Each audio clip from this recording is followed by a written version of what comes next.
অবস্থান নিয়েছেন হামজা চৌধুরীও।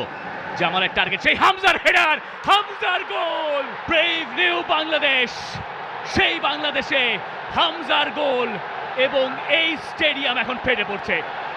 দেশের মাটিতে প্রথম ম্যাচেই হামজা দেখালেন কিভাবে গোল করতে হয়। সমর্থকদের যেই ভালোবাসা, সেই ভালোবাসার প্রতিদান দেওয়া শুরু করলেন হামজা চৌধুরী প্রথম মিনিটেই।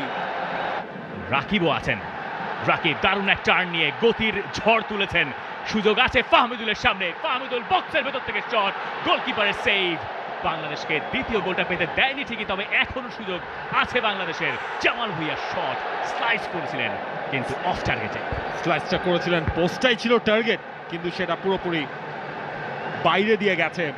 রাকিবের সেই দৌড়, ফাহমিদুলের ওয়ান টাচে শট নেয়া। বাংলাদেশ অ্যাটাকিং। ফাহমিদুল যে শটটা করলেন সম্ভবত এই ধরনের একটা